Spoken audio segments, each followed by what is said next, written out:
I created a video about a message I received from a client that said I had forgotten the little guy. And this is a follow-up to that video because it makes for another really great point that I've learned over time. So in that video, and you can watch it, I was basically accused of forgetting about the little guy because I'm pricing my services too high. And what I have come to conclude over time is if you want to get to the point of building a real business that can run itself, that is profitable, you have to remove yourself from daily operations. You have to slowly increase your prices. You have to slowly put people in roles to do things for you. So what are going to be a couple of the example problems you're going to bump into where you could eventually be accused of forgetting the little person or be accused of forgetting about your client?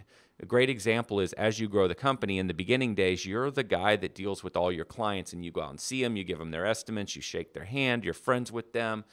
And if you, as you grow that company, if you don't let somebody else develop those relationships, return their emails, return their phone calls, go out and see them, you will never free up enough time in your life and your schedule to ever grow your company and build your company. You have literally got to take, in the beginning days, you'll have 100 clients or 200 clients and you know all of them.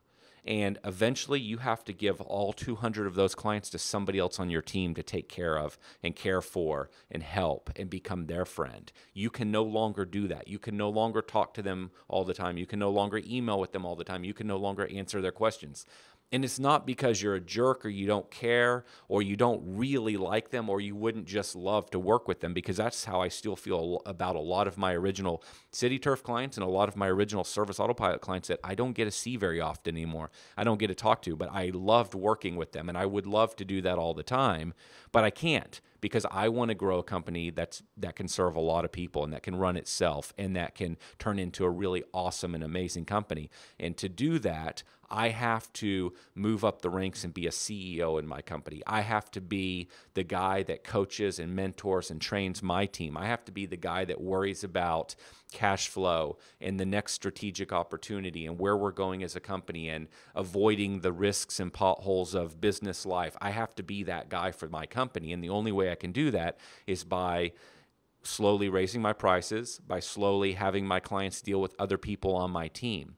And so from the outside to your clients, you could look like you're the guy that's forgotten about the people that originally helped make your company or forgotten about your clients, or you're now too big for everyone. And that's not in any way the case. The reality is, if you really care about your clients, if you really care about your employees, if you really care about your company, you have to be that for your company. You have to grow and change and move into a new role and wear a different hat for your company. And you have to trust your team to take incredible care of the people that helped make your company, the clients that got you to where you're at today. And you need to put people in place to care for them. And you need to grow up as a business owner. Like I said that in the nicest of ways. You and I have to grow up as business owners and move into new and bigger roles so that we can actually do the very best for our clients and give them the great service, the great quality. And so any concern of being, or anyone that complains to you that you've forgotten about them or you've left them behind, you have to just sort of brush that off and pay attention if there's some truth to it. But if you're doing it in the correct way as I described, then you're not. You're not forgetting about them. And don't let that drag you down. Don't let it bother you. Don't let it beat you up. Just make sure that as a company, you are doing right by your clients and you're taking great care of them. And if you're doing that, then you're moving in the right direction.